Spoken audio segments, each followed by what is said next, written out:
Good morning बच्चा party and welcome to the class of physics with C D Patel. અને આજે આપણે ભણવાના છે નો ક્વેશ્ચન ચુંબકીય ક્ષેત્રમાં મૂકેલા વિદ્યુત પ્રવાહ ધારિત સળિયા પર લાગતા ચુંબકીય બળનું સૂત્ર। પરંતુ આ ક્વેશ્ચન ભણતા પહેલાં પ્રીવિયસ લેક્ચરમાં આપણે શું ભણ્યા એની થોડીક વાતો કરી લઈએ। જો પ્રીવિયસ લેક્ચરની અંદર આપણે ચુંબકીય બળ અને લોરેન્જ બળ વિશે ભણી ગયા। तो चुंबकीय बल तमने केवी रीते मळे छे एनो ख्याल आई गयो कि कोई चुंबकीय क्षेत्र आपेलू छे एनी अंदर कोई विद्युत भारने आपणे गति करावीए तो एनी उपर चुंबकीय बल लागे छे अने ए चुंबकीय बल केटलुं लागे तो जो Fm बराबर Q into V cross B जेटलुं आ सदिश स्वरूपे लख्युं आपणे अने सूत्र स्वरूपे लखवुं होय तो QVB sin थीटा जेटलुं लागे। जो Q विद्युत भार V वेग थी चुंबकीय क्षेत्र B में गति करतो होय तो एना पछी आपणे लोरेंज बळ विषे भणी गया एनी अंदर। तो लोरेंज बळ क्यारे लागे तो ज्यारे विद्युत क्षेत्र अने चुंबकीय क्षेत्र बंने हाजर होय त्यारे बराबर। विद्युत क्षेत्र अने चुंबकीय क्षेत्र बंने हाजर होय अने एनी अंदर कोई विद्युत भार Q गति करे तो ए बंने उपर धारो के विद्युत क्षेत्र है तो विद्युत क्षेत्रना कारणे Q उपर लागतुं बळ Q इंटू E थाय। F बराबर Q इंटू E अने चुंबकीय क्षेत्रना कारणे विद्युत भार Q उपर लागतुं बळ केटलुं थशे Fm बराबर Q V क्रॉस B जेटलुं थाय। तो आ विद्युत भार उपर लागतुं कुल जे बळ छे ए कुल बळ ने लोरेंज बळ कहे छे। એટલે કે આના ઉપર બે બળો લાગે છે, એક તો વિદ્યુત ક્ષેત્રના કારણે એના ઉપર લાગતું વિદ્યુતીય બળ Fe અને ચુંબકીય ક્ષેત્રના કારણે લાગતું બળ Fm બરાબર। એટલે બંને બળોને આપણે શું કીધું હતું લોરેન્જ બળ। આ જે બળ લાગે છે એને લોરેન્જ બળ કહે છે। તો આ લોરેન્જ બળનું સૂત્ર F बराबर आ बंने मांथी Q सामान्य निकाळ्यो तो आपणे अने कौंसनी अंदर आ बाजू E plus V cross B। तो आ लोरेंज बळनुं सूत्र हतुं। तो आ चुंबकीय बळ अने लोरेंज बळ विषे आगळना लेक्चरमां आपणे भणी गया। क्लियर? ओके। तो हवे एना जेवुं जुओ चुंबकीय क्षेत्र में चुंबकीय क्षेत्र एटले अहींया आगळ आपणे समान चुंबकीय क्षेत्र ज लेवानुं छे में मूकेला विद्युत प्रवाह आधारित सळिया पर लागतुं चुंबकीय बळ। क्लियर? ओके। तो अहींया आगळ आपणे पहेला एक समान चुंबकीय क्षेत्र लई लीए। चलो आ चुंबकीय क्षेत्र छे। ओके। चुंबकीय क्षेत्रने आपणे B वडे दर्शावी दईए समान चुंबकीय क्षेत्र। हवे एनी अंदर एक विद्युत प्रवाह आधारित सळियो मूकी दईए। धारो के L लंबाई जो अहींया लखुं छुं आ काढी दઉં जरा। जो अहींया आपणे L लंबाईनो सळियो लीधेलो छे L लंबाई लखीए जो अहींया आगळ L लंबाई अने नियमित आड़छेद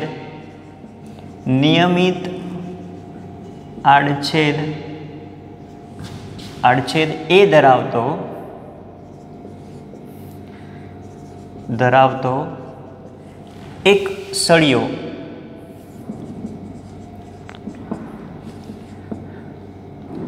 लीधेल छे। चलो क्लियर?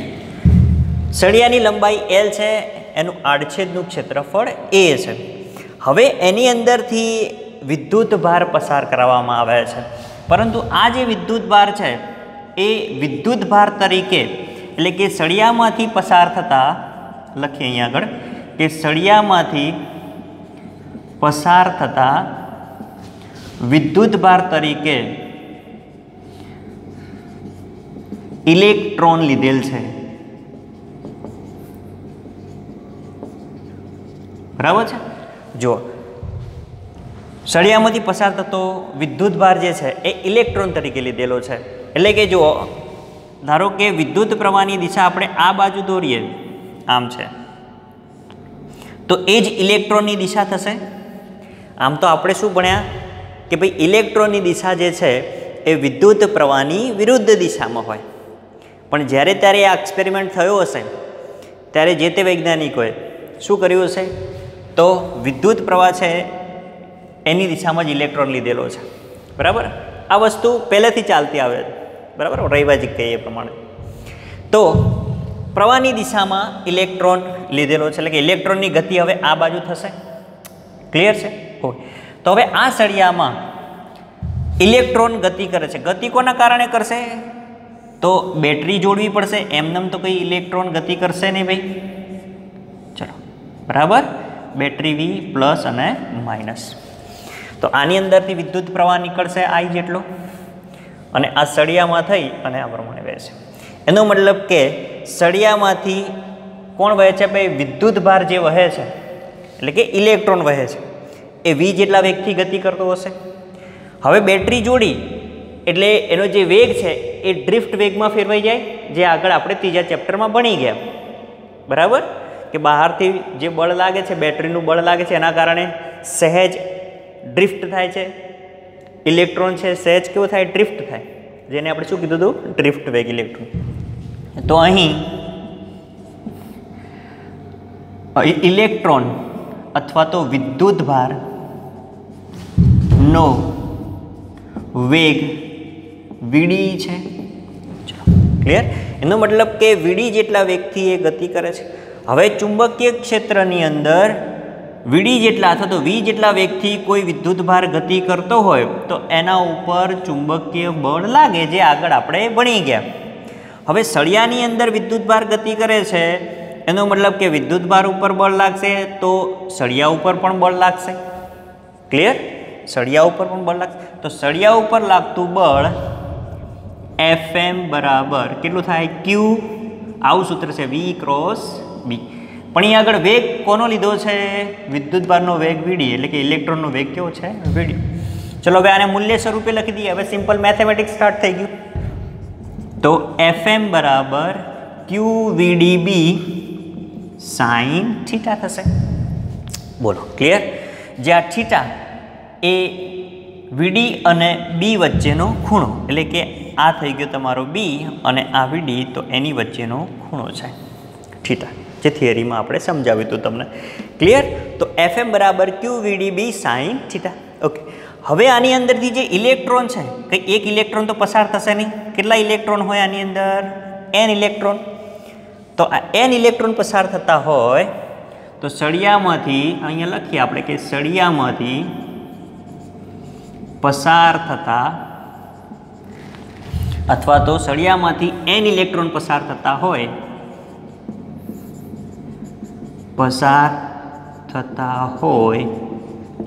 તો n વડે ગુણી દો આને.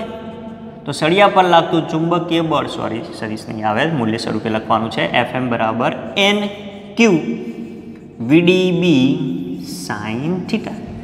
n વડે ગુણી દેવાના, બરાબર. હવે આ સળિયાના એકમ કદ દીઠ પસાર થતા ઇલેક્ટ્રોનની સંખ્યા આપણે લેવી છે. તો એકમ કદ દીઠ ઇલેક્ટ્રોનની સંખ્યા, એટલે સંખ્યા ગણતા આવે. તો જુઓ, એકમ અહીંયા લખી દઉં છું કે એકમ કદ દીઠ ઇલેક્ટ્રોનની સંખ્યા, એટલે કે આ પ્રમાણે લખાય, એકમ કદ દીઠ ઇલેક્ટ્રોનની સંખ્યા એટલે સંખ્યા ગણતા n. હવે આ સળિયાનું કદ લઈ લઈએ આપણે. તો સળિયાનું કદ કેટલું છે? તો સળિયાની લંબાઈ L, સળિયાની લંબાઈ L, બરાબર, અને એના આડછેદનું ક્ષેત્રફળ એટલે કે A. સળિયાની લંબાઈ L અને આડછેદનું ક્ષેત્રફળ એટલે કે A ઇન્ટુ L કરો એટલે સળિયાનું કદ મળે. તો કદ V બરાબર A ઇન્ટુ L થાય. Therefore n is equal to n upon V, જ્યાં V બરાબર શું લખીએ આપણે? A into L. L લખેલો છે હવે. ક્લિયર? તો હવે n-માં આપણે આની કિંમત મૂકવી છે, તો n ને કરતાં બનાવીએ તો n બરાબર શું થાય? n into A into L. ચલો આની કિંમત મૂકી દો n-માં. તો બોલો શું ઇક્વેશન બનશે? તો જુઓ, Fm બરાબર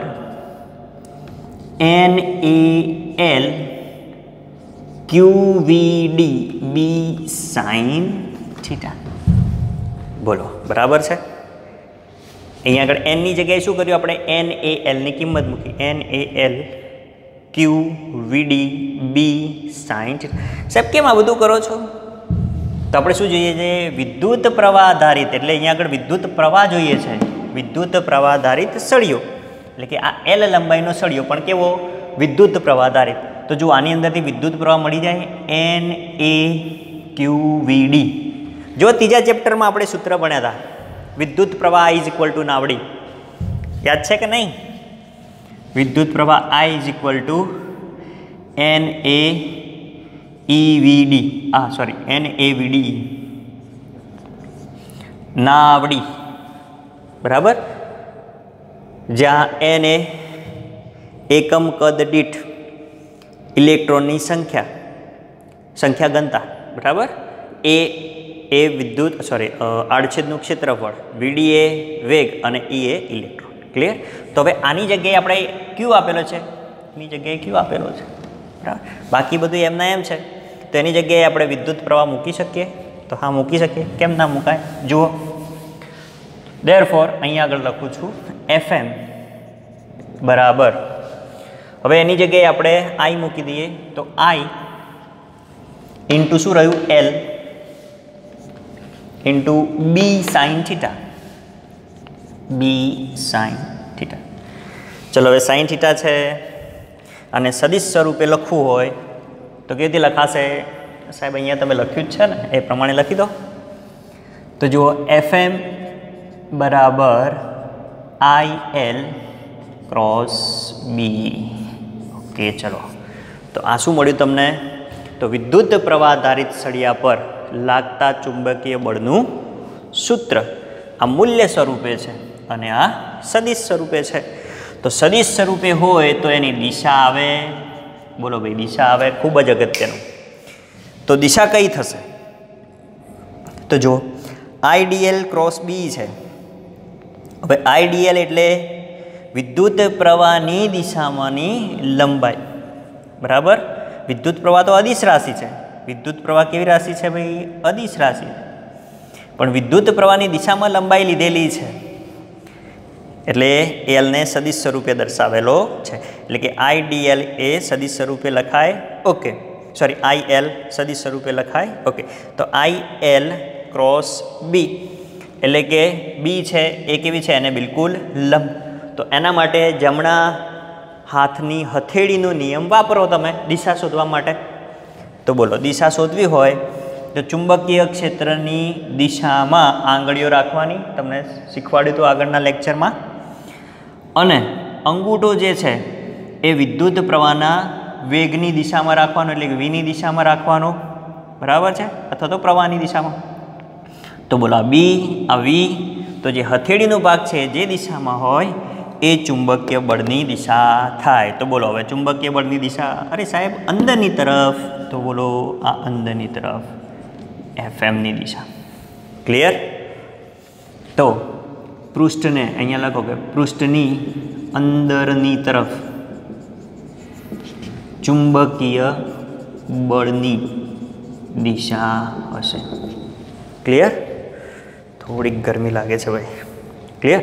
પૃષ્ઠની અંદરની તરફ ચુંબકીય બળની દિશા હશે, એટલે કે અંદરની તરફ. અહીંયા આગળ જમણા હાથના સ્ક્રૂનો નિયમ લગાડો. જુઓ, તો IDL છે એટલે પહેલો જે સદિશ છે આ બાજુ IDL, બરાબર. એના પૂંછ ઉપર તમે સ્ક્રૂ મૂકો અને કઈ તરફ ઘુમાવવાનો? B તરફ, એટલે અહીંયાથી અહીંયા આ બાજુ ઘુમાવવાનું થાય, બરાબર. તો મૂકી અને ફેરવો, તો ફેરવશો તો સ્ક્રૂ અંદરની તરફ જાય છે. તો અંદરની તરફ જતો હોય તો દિશા અંદરની તરફ. બોલો, ઇઝી. પછી ડાબા હાથનો ફ્લેમિંગનો નિયમ, FBI. ક્લિયર? ચલો, F કઈ બાજુ છે? આ બાજુ. ક્લિયર? B કઈ બાજુ? આ બાજુ. તો ચલો, આ બાજુ. આ B કઈ બાજુ છે? આ પહેલી આંગળી B દર્શાવે, આ બીજી આંગળી છે એ I દર્શાવે. તો અંગૂઠો બળ દર્શાવે ને, FBI શીખવાડી દઉં. તો જો આ પણ અંદરની તરફ જાય છે, જો આ BI, તો આ F અંદરની તરફ. ચલો, ક્લિયર? ઓકે. તો દિશા એની આ પ્રમાણે તમારે લખવાની રહેશે. ક્લિયર? ઓકે. હવે આપણે એના બે કિસ્સાઓ જોઈ લઈએ. કે સળિયો જો થીટા બરાબર ચુંબકીય ક્ષેત્રને બિલકુલ સમાંતર હોય, એટલે કે થીટા બરાબર 0 ડિગ્રી હોય, તો 0 ડિગ્રી હોય એ વખતે ચુંબકીય બળ કેટલું થશે ભાઈ? 0. કેમ? તો કે સાઇન 0ની વેલ્યુ શું થાય છે? 0. એ જ રીતે પ્રતિ સમાંતર હોય, એટલે કે આ બાજુથી સળિયો છે એ આમ ફરતો ફરતો આમ આવી ગયો, તો એ વખતે પણ એટલે કે થીટા બરાબર 180 ડિગ્રી હોય એ વખતે પણ FM રેડિયો 0 થઈ જાય, કંઈ સંભળાય નહીં એટલે કે બળ 0 થઈ જાય, લાગે નહીં. હા ભાઈ, ચલો 2. પછી જો ચુંબકીય ક્ષેત્ર અહીંયા છે એ પ્રમાણે થીટા બરાબર 90 ડિગ્રી હોય તો બળ જે છે એ મહત્તમ લાગશે. આ બધું તો તમને ખ્યાલ જ હોય, બરાબર? હવે તો આવડતું જ હોવું જોઈએ કે અહીંયા આગળ થશે, સોરી, થીટા બરાબર 90 હશે ત્યારે ચુંબકીય બળ મહત્તમ લાગશે. ચલો ક્લિયર? તો એકદમ ઇઝી થિયરી, આવડે એવી ચુંબકીય બળ શોધવાની. બોલો, આવડશે? હા. જોઈએ હવે આના ઉપરથી ઉદાહરણ અને સ્વાધ્યાયના કેટલાક દાખલા જોઈ લઈએ. જુઓ, સ્ક્રીનશોટ જેને લેવાનું એ લઈ લો, નહીં તો જોડે જોડે લખતા રહો, તમે પોઝ કરી અને લખવાનું, બરાબર છે? ઓકે. જુઓ હવે ઉદાહરણ 4.1 સમજીએ આપણે શું કહે છે કે 200 ગ્રામ દળનો અને 1.5 મીટર લંબાઈનો એક સીધો તાર આકૃતિમાં આપેલો છે 2 એમ્પિયર વિદ્યુત પ્રવાહ ધરાવે છે. તેને સમક્ષિતિજ અને સમાન ચુંબકીય ક્ષેત્ર બીમાં આકૃતિમાં દર્શાવ્યા પ્રમાણે હવામાં લટકતો રાખેલ છે. તો ચુંબકીય ક્ષેત્રનું મૂલ્ય કેટલું હશે? ક્લિયર? ચુંબકીય ક્ષેત્રનું મૂલ્ય પૂછ્યું છે, એટલે કે બી શોધવાનું તમારે અહીંયા આગળ, બરાબર? ઓકે. તો જો આકૃતિમાં દર્શાવ્યા પ્રમાણે અહીંયા આગળ જો એલ લંબાઈનો સળિયો છે, ચુંબકીય ક્ષેત્ર બીની દિશા આપી દીધેલી છે. કઈ તરફ છે? અંદરની તરફ છે, બરાબર? એટલે આમ તરફ છે, એટલે ચુંબકીય ક્ષેત્રની દિશા આ પ્રમાણે છે, એટલે કે પૃષ્ઠને અંદરની તરફ, બરાબર? જો આ ક્રોસ કરેલો છે ને મતલબ ચુંબકીય ક્ષેત્ર આ બાજુ લાગે છે. ક્લિયર? ઓકે. તો ચુંબકીય ક્ષેત્ર આ બાજુ છે, પ્રવાહ આ બાજુ છે, બરાબર? તો જો આપણે એની દિશા શોધી કાઢીએ કે ચુંબકીય બળ લાગશે કઈ દિશામાં એકચ્યુઅલી, તો ચુંબકીય ક્ષેત્રની દિશામાં આંગળીઓ રાખો, પ્રવાહ આ બાજુ આપેલો છે એટલે એ દિશામાં અંગૂઠો રાખો. તો જો હથેળીની દિશા એ ચુંબકીય બળની દિશા થશે, એટલે કે ચુંબકીય બળ છે એ ઉપરની તરફ લાગશે, ઉપરની તરફ FM. ક્લિયર? ઓકે. હવે પહેલાં સમજી લો, પછી આપણે લખીએ આ બધું, બરાબર? સમજી લો કે આકૃતિ શું કહેવા માગે છે.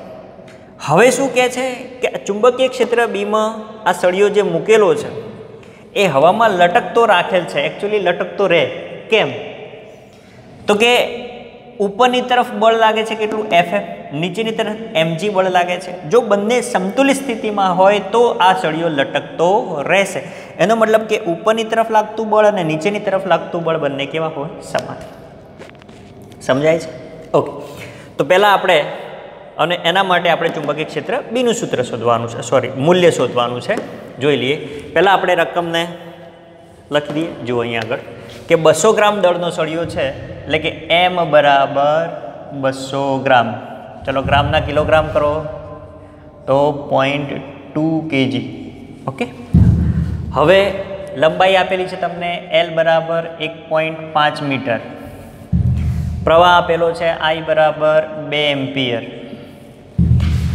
બરાબર?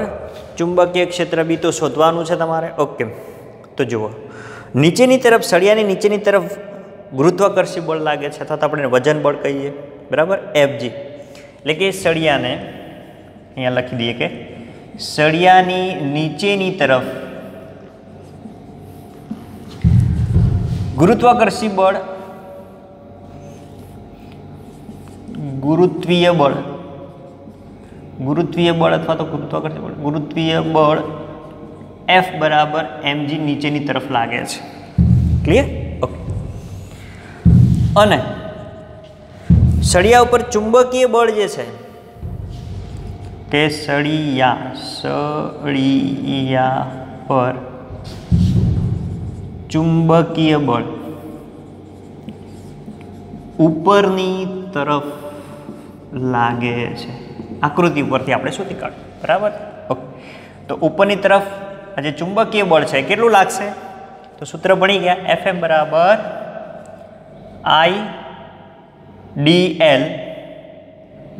IVB sin થીટા જેટલું, બરાબર. હા, સળિયા ઉપર ILB sin થીટા. અહીંયા આગળ સળિયા ઉપર છે, બરાબર, એટલે કે ILB sin થીટા લાગશે. ક્લિયર? ઓકે. તો હવે આના ઉપર બે બળો લાગે છે એટલે સળિયો હવામાં લટકતો રહે છે. એનો મતલબ કે સળિયો સંતુલિત સ્થિતિમાં છે, લટકતો રહે છે. સળિયો લટકતો રહે છે એનો મતલબ કે સળિયો સંતુલિત સ્થિતિમાં છે. સળિયો કેવો છે ભાઈ? સંતુલિત સ્થિતિમાં. કારણ કે ઉપર જેટલું બળ લાગતું હોય એટલું જ નીચે લાગે. તો સળિયો હવામાં લટકતો રહે. બોલવામાં લોચો પડી જાય નહીં? થાય સાહેબ, એવું એ ઘણી વાર થાય. ઓકે, કારણ કે મગજમાં એક સાથે ઘણા બધા વિચારો ચાલતા હોય એટલે આગળનું બોલવાનું પહેલાં બોલાઈ જાય અને અત્યારનું બોલવાનું પાછું એમાં બોલવાનું જ હોય, બંને જોડે જ હોય એટલે શબ્દો મિક્સ થઈ જાય. ક્લિયર? એટલે એની ચિંતા કરવી નહીં. ઓકે, તો હવે સંતુલિત સ્થિતિમાં આ બંને બળો શું કરીએ? આપણે સરખાવી દઈએ. તો સંતુલિત સ્થિતિ માટે F બરાબર Fm થાય. F બરાબર Fm. તો F બરાબર શું છે? mg. Fm બરાબર ILB sin થીટા. પરંતુ થીટા જુઓ અહીંયા આગળ કેવો હોય? થીટા તો 90 જ હોય અને થીટા 90 હોય તો sin થીટાનું મૂલ્ય sin 90 નું મૂલ્ય 1 એટલે કે 1 મૂકી દો તો mg બરાબર ILB. ચલો એની અંદરથી આપણે બીને કરતા બનાવો. બી શોધવાનું છે. બી બરાબર mg, IL નીચે આવશે ને, IL. ચલો હવે કિંમતો મૂકો અને જવાબ લાવો. ગુજરાત સરકારનું ટેગ છે ને, હાથ ઊંચા કરો અને બસમાં બેસો એવું. ચલો એમ કેટલું છે? 0.2 ગુણ્યા જી 9.8 છેદમાં પ્રવાહ 2 અને લંબાઈ 1.5 મીટર આપેલી છે. ક્લિયર? ચલો આનું સાદુરૂપ આપશો એટલે તમને આન્સર મળશે. તમારે કેલ્ક્યુલેટરથી આપવાનું છે. 0.65 જો છે ને આવું થાય 65 ટેસ્લા ચુંબકીય ક્ષેત્ર બી મળે તમને. ક્લિયર? ઓકે. અને બીની દિશા તો આપણને ખબર જ છે, અંદરની તરફ આકૃતિમાં આપેલી જ છે. બોલો, તો આ પ્રકારનો દાખલો છે એકદમ ઇઝી. બોલો આવડે? બોલો ભાઈ આવડે? આવડે જ ને સાહેબ? ચલો સ્ક્રીનશોટ લઈ લો અથવા તો ગણી દો. જુઓ હવે સ્વાધ્યાયનો 4.5 અને 4.5 અને 4.6 દાખલો જોઈ લઈએ. એના જેવા જ છે એ સૂત્ર ઉપરથી. જો શું કહે છે? 0.15 ટેસ્લાના નિયમિત ચુંબકીય ક્ષેત્ર સાથે 30 ડિગ્રી કોણ બનાવતી દિશામાં રહેલા તારમાંથી 8 એમ્પિયર વિદ્યુત પ્રવાહ વહે છે. આ તાર પર લાગતા ચુંબકીય બળનું મૂલ્ય કેટલું હશે? જો આ રકમમાં એક વસ્તુ અહીંયા આગળ કદાચ ભૂલ છે કે તાર પર એકમ લંબાઈ દીઠ શું આવશે? એકમ લંબાઈ દીઠ લાગતા ચુંબકીય બળનું મૂલ્ય કેટલું હશે? આ પ્રમાણે પૂછવું જોઈએ. બરાબર? જુઓ કેમ એ તો તમને આપણે ગણીશું એટલે તમને સમજાઈ જશે. જો અહીંયા આગળ નિયમિત ચુંબકીય ક્ષેત્ર કેટલું આપેલું છે? ચુંબકીય ક્ષેત્ર બી બરાબર 0.15 ટેસ્લા અને ચુંબકીય ક્ષેત્ર સાથે 30 ડિગ્રી કોણ બનાવતી દિશામાં, બરાબર, એટલે થીટા બરાબર 30 ડિગ્રી આપી દીધેલો છે તમને. રહેલા તારમાંથી 8 એમ્પિયર જેટલો વિદ્યુત પ્રવાહ પસાર થાય છે એટલે વિદ્યુત પ્રવાહ I બરાબર 8 એમ્પિયર. તો આ તાર પર એકમ લંબાઈ દીઠ લાગતા ચુંબકીય બળનું સૂત્ર શોધો. હવે એકમ લંબાઈ કીધી હોય એટલે L બરાબર 1 લઈ લેવું પડે, અથવા તો જો આવું ના કરવું હોય તો એકમ લંબાઈ દીઠ એટલે કે F/L થાય. આને શું કહેવાય? એકમ લંબાઈ દીઠ બળ, FL શોધો. બરાબર, જો અહીંયા આગળ L ની કિંમત તમે 1 લઈ લો તો બળ મળી જાય. આ 1 મૂકી દો તો F મળે. બોલો, મળી જાય. ઓકે, ઇઝી જ છે. ચલો, કયું સૂત્ર વાપરીશું? તાર ઉપર બળ લાગે છે તો ચુંબકીય બળ Fm બરાબર ILB sin θ. બોલો, I કેટલો છે? 8 એમ્પિયર. વિડીયો પોઝ કરીને ગણિત દેવાનો જાતે જ. બરાબર, L કેટલો છે? તો એકમ લંબાઈ દીઠ કીધેલું છે. બરાબર, એટલે અહીંયા આગળ 1 લખો અથવા તો F/1 લખો તો પણ ચાલે. બરાબર, ચલો અહીંયા આગળ Fm બરાબર એકમ લંબાઈ દીઠ કીધું હોય તો આટલું લખીશું આપણે, અને જો L ને આ રીતે પણ લખાય. ચલો, sin 30. ઓકે, તો હવે હા, બી લખવાનું રહી ગયો, સોરી. ચલો, બી કેટલા છે? 0.15 ગુણ્યા sin 30. ચલો, એટલે 8 ગુણ્યા 0.15 ગુણ્યા sin 30 એટલે 1/2. બરાબર, ચલો આનું સાદુરૂપ આપશો તમે એટલે 15 ચોક 60 એટલે 0.6 બરાબર ન્યૂટન જેટલું બળ લાગે. બરાબર, પણ જો તમને કદાચ પાછળ એકમ આપેલો છે ન્યૂટન પર મીટર, એનો મતલબ શું થયો?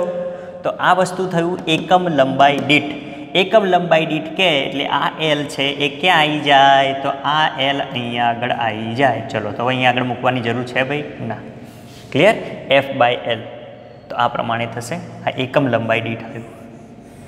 ક્લિયર? સમજાય છે ને?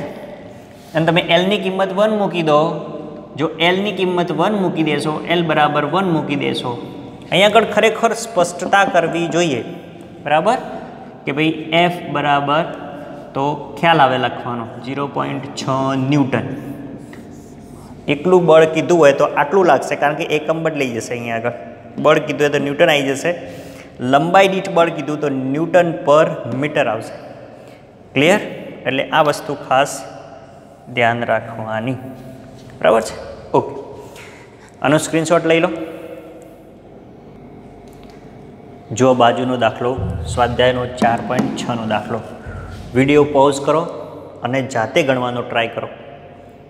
બરાબર, ચલો પોઝ કરો. હવે હું ગણાવું છું. જુઓ, સ્વાધ્યાયનો 4.6 શું કહે છે? 3 સેન્ટીમીટર લંબાઈના તારમાંથી, બરાબર, એટલે તારની લંબાઈ આપેલી છે L બરાબર 3 સેન્ટીમીટર, એટલે મીટર કેટલા થશે? 3 ગુણ્યા 10⁻2 મીટર. 10 એમ્પિયર વિદ્યુત પ્રવાહ પસાર થાય છે. પ્રવાહ આપેલો છે I બરાબર 10 એમ્પિયર, જેને એક સોલેનોઇડમાં તેની અક્ષને લંબ રૂપે મૂકેલ છે. હવે સોલેનોઇડ વિશે આપણે ભણી ગયા. બરાબર છે? સોલેનોઇડની અંદરના ભાગમાં ચુંબકીય ક્ષેત્ર મળે, બહાર તો મળે નહીં. અને એ જે ચુંબકીય ક્ષેત્ર મળે છે એ ચુંબકીય ક્ષેત્ર સોલેનોઇડને બિલકુલ કેવું હોય? સમાંતર હોય. સોલેનોઇડની અક્ષને બેવું કેવું હોય? સમાંતર. તો એની અંદર લંબ રૂપે સળિયો મૂકેલો છે. એટલે ધારો કે સોલેનોઇડ છે આ બાજુ છે તો ચુંબકીય ક્ષેત્ર પણ આ પ્રમાણે થશે. જો અહીંયા આગળ દોરીએ આપણે કે આ પ્રમાણેનો કોઈ સોલેનોઇડ છે, જુઓ, બરાબર, વિદ્યુત પ્રવાહ આ પ્રમાણે વહે એની અંદરથી. બરાબર, તો એની આસપાસ ચુંબકીય ક્ષેત્ર જે છે એ આ પ્રમાણે કંઈક મળે. જોજો, અને બહારની બાજુએ તો ચુંબકીય ક્ષેત્ર કેવું થઈ જાય છે? 0 થઈ જાય છે. જેમ જેમ દૂર જઈએ આસપાસ ચુંબકીય ક્ષેત્ર કેવું હોય? શૂન્ય હોય ઉપરની તરફ. તો અંદરની તરફ મળશે આ પ્રમાણે, આ પ્રમાણે. જો, ક્લિયર? ચલો, આ બહારનું કાઢ નાખો. એનો મતલબ કે આ જે સોલેનોઇડ છે એ સોલેનોઇડને બિલકુલ સમાંતર, એટલે કે સોલેનોઇડની અક્ષને સમાંતર, બરાબર, આ એક્સ અક્ષ ઉપર સોલેનોઇડ મૂકીએ તો અક્ષને સમાંતર ચુંબકીય ક્ષેત્ર બી છે એવું કહેવાય. જેને અહીંયા આગળ જે સળિયો છે એને સોલેનોઇડમાં તેની અક્ષને લંબ રૂપે મૂકેલો છે. એટલે હવે અહીંયા આગળ જે સળિયો છે આ એની અક્ષને લંબ મૂકેલો છે. ચુંબકીય ક્ષેત્ર જે છે એ સોલેનોઇડની અક્ષને સમાંતર છે અને એને લંબરૂપે આ એક સળિયો મૂકેલો છે. આકૃતિ પૂરેપૂરી પહેલાં સમજી લેવાની. રકમ શું કહે છે એના ઉપરથી આકૃતિ બનાવી દો મગજમાં એટલે તમને ક્લિયર થઈ જશે. સોલેનોઇડની અંદર ચુંબકીય ક્ષેત્ર આપેલું છે એટલે અંદરના ભાગમાં ચુંબકીય ક્ષેત્ર બી બરાબર 0.27 સસલા નહીં ટેસ્લા. તાર પર કેટલું ચુંબકીય બળ લાગતું હશે બોલો. અંદરની તરફ છે થીટા કેવું થશે 90 થશે, લંબ છે અક્ષને, કારણ કે ચુંબકીય ક્ષેત્ર છે એ સોલેનોઇડને સમાંતર હોય. તો બંને વચ્ચેનો ખૂણો કેવો છે લંબ છે એટલે થીટા 90 બરાબર, થીટા 90 અને સાઇન 90 બરાબર 1. એટલે આપણે ઇક્વેશનમાં ડાયરેક્ટ 1 મૂકી દેતા ફાવે. બોલો સળિયા ઉપર ચુંબકીય બળ લાગે તો ચુંબકીય બળ માટેનું સૂત્ર Fm બરાબર ILB સાઇન થીટા. તો બોલો સાઇન થીટા સાઇન 90ની વેલ્યુ તો 1 થઈ જશે. ચલો વિદ્યુત પ્રવાહ કેટલો છે 10 ગુણ્યા લંબાઈ 3 ગુણ્યા 10⁻². ચુંબકીય ક્ષેત્ર બી આપેલું છે 0.27 ગુણ્યા 1. બોલો હવે આનો ગુણાકાર કરો અને સાદરૂપ આપો તમે તો કેટલું મળશે 8.1 ગુણ્યા 10⁻². 8.1 ગુણ્યા 10⁻². સર ટેસ્લા ક્યાં ન્યૂટન આવે ભાઈ, બળ છે ને FM 8.1. જુઓ સહેજ ઊંચું થઈ ગયું તમારે ધ્યાન રાખવાનું. FM બરાબર 8.1 × 10⁻² ન્યૂટન. ક્લિયર? ઓકે. તો ચુંબકીય બળ લાગતું હશે એટલે બળ જ પૂછ્યું છે, દિશા છે નહીં, એટલે આપણે બળની જ વાત કરીશું. આની અંદર પણ બળ કેટલું લાગશે એટલું જ પૂછ્યું છે એટલે આપણે બળની જ દર્શાવીશું, દિશા દર્શાવીશું નહીં. જેટલું માગે એટલું જ લખવાનું ભાઈ. હા, વધારે લખવા જઈએ તો કેટલું ઓછા પડી જાય. ક્લિયર? તો જુઓ આ પ્રમાણેના દાખલા છે, એકદમ સરળ, એકદમ ઇઝી, આવડવા જોઈએ. ક્લિયર? જો મિત્રો રોજનું રોજ તૈયાર કરો તો કોઈ વાંધો આવશે નહીં. આપણે થિયરી ચલાવીએ છીએ અને થિયરી પછી તરત જ એના દાખલા લઈએ છીએ એટલે તમને થિયરીમાં થોડું ઘણું જો કદાચ કોઈ કોન્સેપ્ટમાં ખ્યાલ ના આવ્યો હોય તો દાખલા ઉપરથી ખ્યાલ આવી જાય કે શું કહેવા માગે છે. એટલે વિડીયો તમે પૂરો જુઓ, બરાબર છે, અને ભણતા રહો. ક્લિયર? ચલો મળીએ નેક્સ્ટ લેક્ચરમાં. ત્યાં સુધી ટાટા બાય બાય.